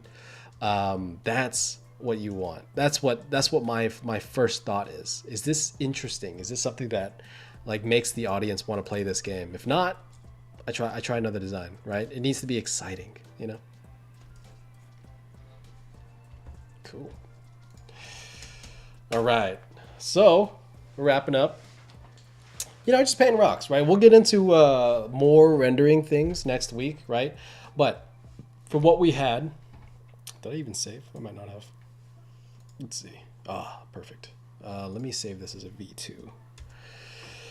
Boom. Week 3. Save it as a V3, sorry. There it is. Boom. Let's open this old one back up. It says opening. There it is. Cool. Boom. All right, so I had a black and white thing, right?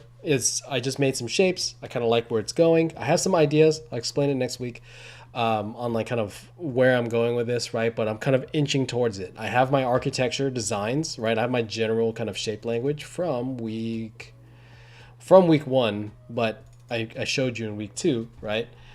So I have these two things. I have my shot and I have my forms. I'm going to take these forms now that I'm actually in color, and going to start applying it to my graphic reads, right? But I needed to get my mood down first, because if you kind of start adding too much detail in the beginning, your colors will start not looking that great. This paint doesn't look that great either, so we'll fix that when we fix that. But the whole point is, I was keeping things simple. I had some round shapes that kind of like, oh, that would probably fit, but I'm not too worried about it right now, right? And then I'm gonna start taking these pieces, throwing them in. I'll show you that next week. But for now, just understand that, we're trying to hit a mood, right? It's like an ambient version of this image here, right? Just because I want to start a little ambient so I can dial into my my value range, right? Because really what I'm going to do at the end of this is probably like, darken things down like this, mask that out, bring back in where I want some of that darkness, and get something kind of remote. Look, this is like a sloppy version of that, but this is the general idea. So this way, when you see it, when you see these two, it's a lot closer now than it was a second ago, right? But I want to kind of work a little more ambient, so I don't have to worry too much about lighting just yet, right? So I'm gonna keep working on this throughout the week, and then we'll check it out next week, right? I'm probably just gonna do a quick first pass at everything, right? Just to kind of get the rendering kind of in a good spot, and then I'll kind of show you some final touches and various things like that. I think that's the part that we don't really see as much. There's a lot of me just painting things, right? This like you've seen the Centipede live stream. If you haven't seen that, go check it out. It's like episode 4 or something like that. But check that out. But for now, I'm gonna kind of keep working on this. I'll show you what I do. I'll save this version out and I'll kind of push it into the next stage. But yeah, so I hope that helps. Any questions, guys? Cool. Thanks, Kenny. Yeah, thank you. Thanks for coming out. So, but yeah, guys, if you have any questions, definitely, like, if you're watching this and things are popping up, save it, write it down, respond to me somewhere. Just put it somewhere. Put it in the comments. Put it in the Discord, whatever. Because a lot of these questions really do help a lot of other people, right? You don't really know you have that question until somebody asks it oftentimes. So the more questions you bring, generally speaking, the better things kind of get. So definitely just kind of keep that in mind. But thank you so much, everybody, for hanging out. We have one more week on this. It's going to be rendering next week, right? I'm going to take this and push it to 100% completion. Hopefully we'll have something cool by the end. A lot of these half steps feel very like kind of weird. It's like, that's kind of weird. That's a weird looking rock, but like we're kind of halfway through. So we'll, I'll kind of show you how I push this further and what I kind of do and what I'm thinking about in the following week, right? So one more week left. Ask some questions. We have our topic lined up for those that are in the live stream plus. The questionnaire is up, please vote for kind of what you're wanting to vote for. I think right now, what is it? I think hard surface is actually winning. Yeah, actually surprising. Hard surface design is actually winning right now. So next month, by the looks of it, might be hard surface design. We'll see what people do this coming Monday. But yeah, looking forward to it. I'll announce what that schedule is next week once we kind of solidify on that and kind of go about it that way. So cool. All right, guys. Well, with that in mind, thank you so much for watching, and we got one more week on this. I'll see you then. Later.